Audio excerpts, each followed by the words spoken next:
Welcome back to the High Vibe Podcast with me, your host, Moira Casaba.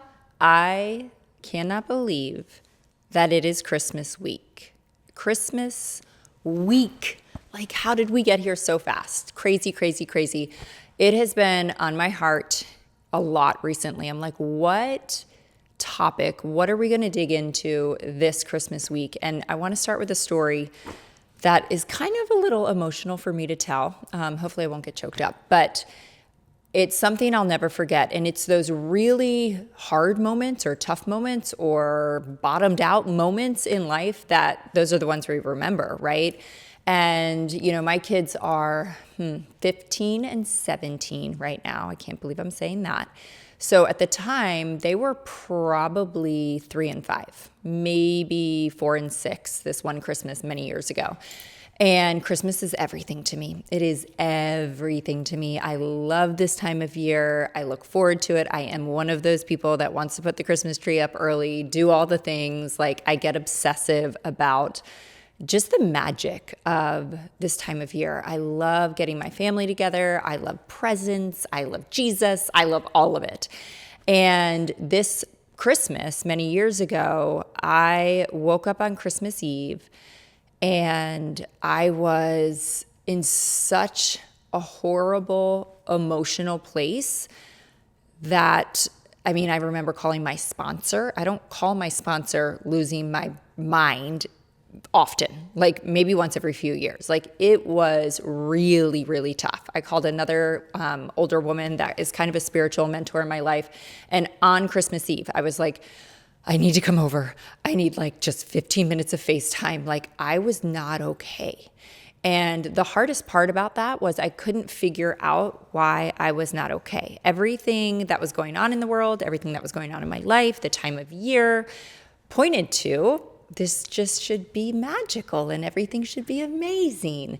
And it was not. And I remember feeling that like bubbled over mom rage that almost scares you a little bit. And it really scared me. I remember thinking like, just what is wrong with me? Like, what is wrong with me? And, over time, over the next few days, I was able to kind of get myself right on Christmas Eve, right? And get myself together with a lot of help, right? With a lot of people praying for me, a lot of people pouring into me, a lot of people, giving me direction.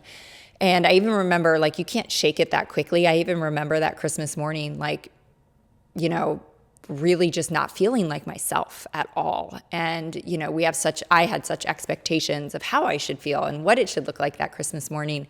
But it wasn't until days after that I realized what had happened. So my kids were in preschool, and so they weren't getting out like they do now. Usually they get out like a few days before Christmas. They got out like 2 weeks before Christmas. And so my schedule kind of went out the window, those 2 weeks leading up to Christmas. And what happened was I didn't have that morning time.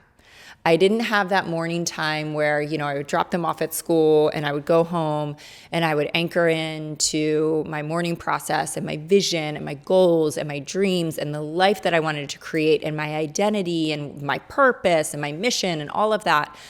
And I realized, just having kind of like not done that for 2 weeks, it slowly eroded every single day just my footing, right? And it left me in this place of just despair and not being spiritually or emotionally on the beam at all. And so ever since then, I have realized the importance of this morning process, of your vision, of the life that you want to create, and just connecting to that every day.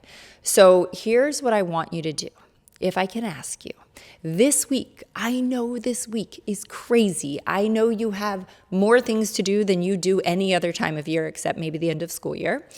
But I want you to take a quiet moment. Maybe it's in the morning, maybe it's in the evening after the kids go to bed.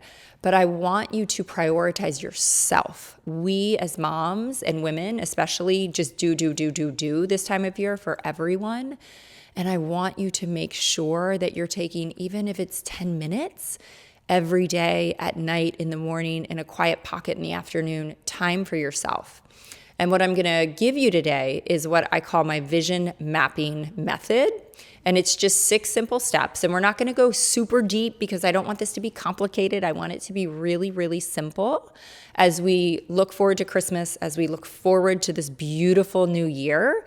I do tons of workshops this time of year around the vision mapping method, around goal setting, around reverse engineering your goals, all of the things. It's my favorite time of year to deep dive on all of this. But these 6 steps, as I have taught this over the last decade plus, I've really been able to drill down working with hundreds of people that get lost on creating vision, that don't know where to start, or they get hung up in the process. These 6 steps are so simple and they're so laid out where it's my hope that you don't get stuck, that you don't get hung up. So my brand new High Vibe Life playbook launched last month. And so this is actually in the front of that. And I'm going to walk you through the 6 steps right now. So here's the thing. We cannot know where we're going. We can't know what we want unless we assess where we are. It's kind of the old adage of like, if you were lost going to your girlfriend's house and you called her and you said, hey, I can't figure out how to get there. Can you give me directions? What is the first thing she's going to say? She's going to say, well, where are you? She can't give you direction. You can't give your life direction unless you assess where you are. So this is literally one of my favorite things to do, and I only do it once a year. And so it's what we call, and you've probably seen this in other goal setting seminars or things like that, the wheel of life. So if you were to just draw a circle and draw little lines out, right? 1 is love and relationships, 2, family and friends, 3, career, the next one, personal growth, the next one, spirituality. So we're halfway around the clock right now. Then we have recreation, financial, and health and wellness. And if you have those on the outer circle, and then there's a little pinpoint in the middle of the circle, all you're going to do is draw a tick mark from, say, 1 is the center of the circle, 10 is the edge of the circle. Where are you in your spiritual life on a scale of 1 to 10? Where are you in your financial goals, scale of 1 to 10? Where are you in your relationships, right?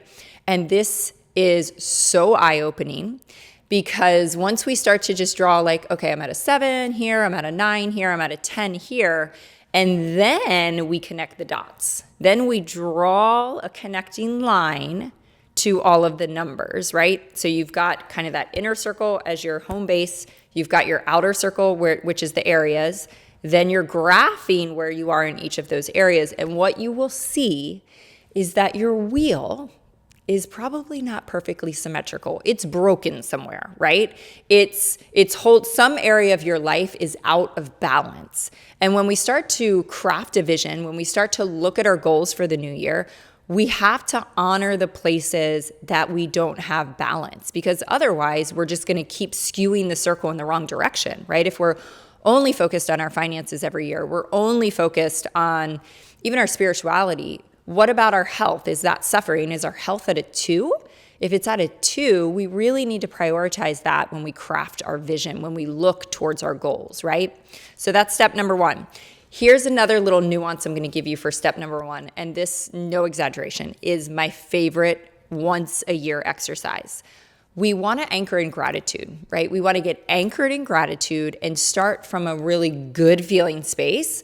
So I want you to simply, in this step also, it's kind of part 2 of step 1, just list out the top 10 events, top 10 things that happened in 2025 that were just the 10 best things that happened in your year. And the way that you're going to do this, because I could never do this on a blank sheet of paper. I would look at a blank sheet of paper, try to think back on my year, like, hello, I'm in perimenopause, I can't remember anything. But this is what you're going to do. You're going to pull out your phone and you're going to go through your camera roll. You're going to scroll back to January 1st.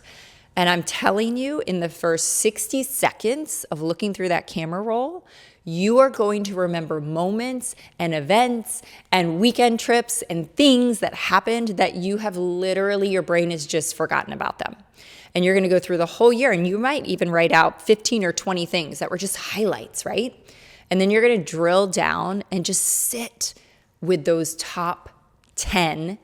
And you're going to look back and realize that, man, that year was a lot better than you thought. So that's our assessing where we are. So that's step 1.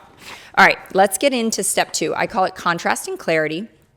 So again, people really struggle with like, where in the heck do I begin? If I was to sit down with that blank sheet of paper, it's like, okay, I'm going to write out my vision. I just don't know how to start that. And so then I ask them, well, we just highlighted a lot of good things in your year. What do you not like in your life right now? What is a struggle point? What are you wishing was better, right? Somebody might say like, oh, I don't have enough clients. I am overweight. My marriage isn't in the best place. It's so much easier for us to identify the negatives because we're focused on that, unfortunately. We can retrain our brain there. And so we list out what we call contrast, right? The areas that we don't like. So you're going to take this step and you're going to write out on the left side of a sheet of paper 10 things in your life where you're just like, this is not great. I don't like this. I don't like that.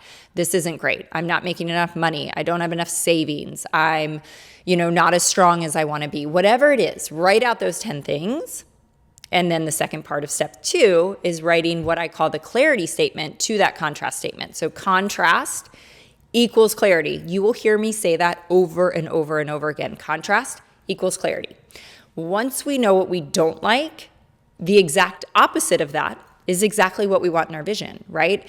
When we hold on to a thought of like, I'm not booking enough appointments, or I don't earn enough money, or my clients aren't converting, or whatever it is, you can easily switch that over into a clarity statement of, I don't have enough money in the bank, to I have more than enough money in the bank, right? That's a clarity statement. That's something that can literally just drop right into that vision you're going to craft for your life.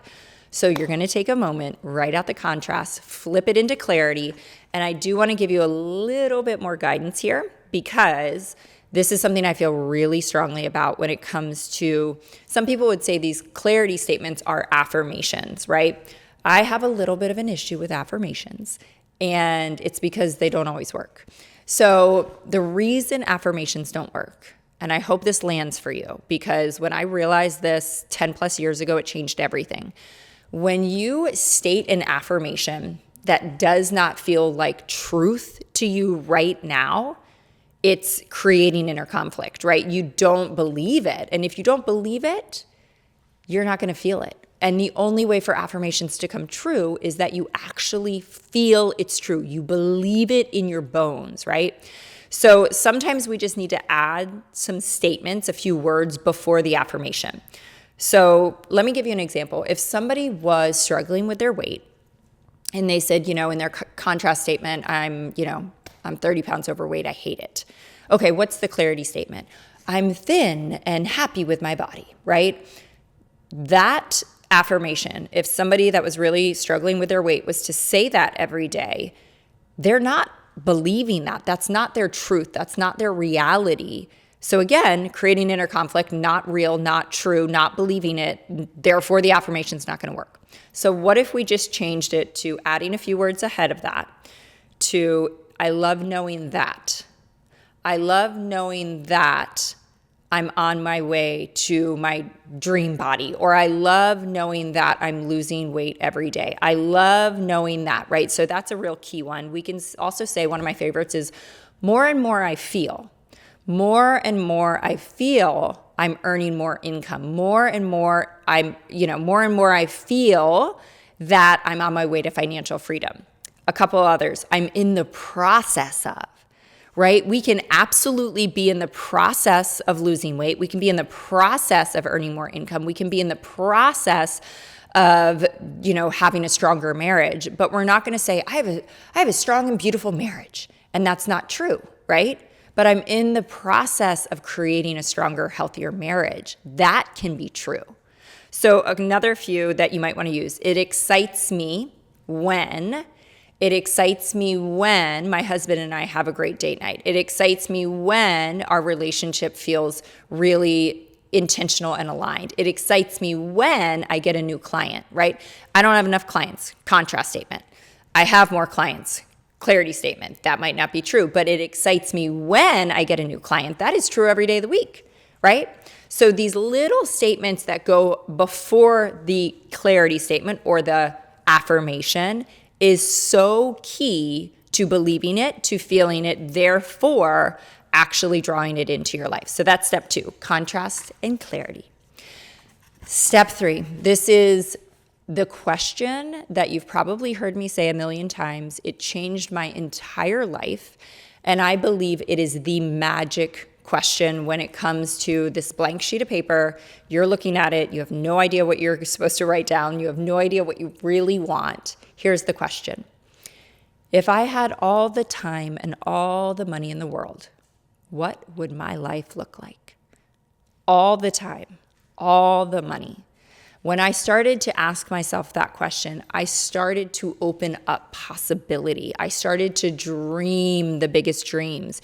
It really took off every single limitation that I subconsciously was putting on myself, right? Well, we can't live there because my husband owns a brick and mortar company where we live. Like, we can't just live anywhere. Well, if you had all the time and the money in the world, then you could live anywhere, right? Because maybe he doesn't need to run that business.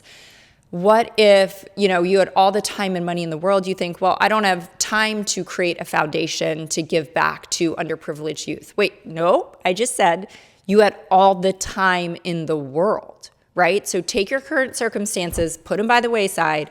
You have all the time and money in the world. What would you create? And I want you to think about the different areas of your life. What would your business look like? What would your job be, right? What would your health and body look like if you could hire anybody and spend all the time you wanted to put towards your health? What would your relationships look like? What about your finances? Where would you live? What would your home and your environment look like? All the time, all the money. What would your fun, what would that fun part of your life look like? Like the recreation, the lifestyle part. And then impact and contribution, because we always want to be thinking about that. So dream the biggest dreams in step 3, no limitations. What would your life look like if you had all the time and money in the world? All right, 4, 5, and 6 is a little bit quicker. So 4 this is a kind of a little nugget that I realized people didn't know where to really start. And I also realized that sometimes people would create vision statements that were all about them. Or on the flip side, people would create vision statements that were all about other people. And we really need both. So I always say you're going to create this, it's identity, that's you, right? I am, that's identity. Impact is about other people. So this is your identity and impact step. So first things first, you're going to write out some I am statements. I am an incredible mother. I am a strong leader. I am a millionaire. I am whatever it is that follows that word, those 2 words. I believe those 2 words are the 2 most powerful words in the English language. Like if you say, I am tired, guess what? Your body follows. You are going to be more tired just because you said, I'm tired. So I am. We really need to anchor into that identity in the morning. So I always love to start out my vision statements with those I am statements. I am this. I am that. I am a top leader in my business. I am whatever that is, whatever those important things to you that you're starting to tease out are. And then on the flip side, who is going to be impacted by this life that you're going to create? Right? Who will benefit from you stepping into that identity? If you are a top leader on your team, how is that going to affect the people that you work with? How is that going to affect your family, because you'll probably be earning more income? How is it going to affect the world? The reason this is so incredibly important is because, you guys, some days we wake up and the thing that drives us is what we want, right? I want to be a leader. I want to be a top earner. I want to travel the world. I want to live in that dream home. And then some days, more often than not, your goals, your kind of, I don't even want to say selfish goals because there's such a negative connotation to that word, but it's okay to be selfish, by the way, but your I ams, everything that you want, never apologize for any of it. That isn't going to drive you as much as I've got to show up because these other people are depending on me. I'm going to show up and push through what I'm afraid to do or the action that I need to take when it's easier to sit on the couch and watch Netflix. I'm going to push through and make this happen because my family, the impact that it's going to have on my family, it's depending on me, right? It's so easy to not think about that. day in and day out. But when you're sitting down every single morning and anchoring back in and reminding your mind, what I always say, remind your mind of who is going to be impacted, you are going to drive forward and take the action necessary. All right, step 5. We are going to pull out from that vision. We're going to still have our vision, right? We're going to write that out actually in step 6. But we're going to take out right now, before we write out the whole vision, what are your top 3 goals for the year? If you were to only accomplish 3 things in 2026, what would they be? And what you'll find is so often these top 3 goals trickle down and create a lot of other massive change in your life, right? So if I earned $100,000 or $500,000 or $1 million, whatever that is for you, if that's one of your top 3 goals, well, that affects so much in your life that is in your vision, but you gotta be clear, crystal clear on what those top 3 goals are. And I want you to really anchor in, because when it's April or July or September, you're still driving towards those top 3 goals. This is my singleness of focus every single day when I wake up. What are the top 3? What are the actions I need to take today that are gonna drive me towards those 3 goals that I identified and sat with and decided on in the end of the previous year? Okay, so take out your top 3. And then lastly, all you're going to do is really write out the vision, right? So I call this vision and declaration. So you're going to take out a blank sheet of paper or your high vibe playbook, and you're just going to write out the vision. We already kind of went through how to construct this. So you've got all the pieces, you're just putting it together. So I am, right? Right in those areas of your life. Your vision is everything. It's all the juicy details. There's no right or wrong way to do this. It could be half a page. It could be 5 pages. Mine personally is usually a page, maybe. Sometimes it's 3/4 of a page. Sometimes it starts to run into a page and a half, but there's no wrong or right way to do this. The only wrong way to do it is not do it, right? So I actually always say, listen, you've done the work already in the other steps. Set a timer, pen to paper, stream of consciousness, just start writing. You can cross things out, you can add to it. Mine is always messy, it's always evolving. I'm always writing things in the margin throughout the year. So it's not like you have to come up with this perfect thing that's gonna live with you all year long. You're gonna edit it and change it as time goes on, but the nuts and bolts of it are gonna be there, right? So start out with those I am statements. Talk about what your home looks like. Talk about your career, those areas we went over. What about your body? What about your health? What about how you give back? What about what you do for fun? What about your relationships, right? What all of that looks like in your vision, right? So that you're reading all of that juicy stuff every single day, how you're impacting the world, how it's impacting your family. And then one little last step, because I know that we wrote out those I am statements, we kind of started the vision out, but a lot of people like to have one separate page where it's just your I am. Because guys, that is literally the identity that you live into every single day. I'm going to teach you something that I learned a long time ago when I was going through my NLP, neuro-linguistic programming training. So often we're focused on habits and actions when we want to change something in our life. And the reason that never works, or the reason after a week or two we usually just throw it out, it's why all of our New Year's resolutions don't work. It's because we're focused on the habits we want to shift, but we haven't changed our identity, right? When you get rooted in a new identity, the habits, the actions, they change automatically because this is who you are. So vision on one paper, I am statements on the other paper. And this is what you're going to go back to. 365 days of next year, every day, preferably in the morning, sometimes at night, whichever floats your boat. But this is what you're going to anchor into. This is what's going to keep you like boots on the ground, anchored into your vision, anchored into your dreams, believing, rewiring your brain. And then what comes out of that is action every single day. And you will start to build the life that you have always dreamed of. I have worked, like I said, with hundreds of people. This works if you do this work ahead of time and then you anchor it in every single morning and get into action. So that's it for today, guys. Thanks for joining on the High Vibe Life podcast. Merry Christmas from my heart to yours, and we will see you next week.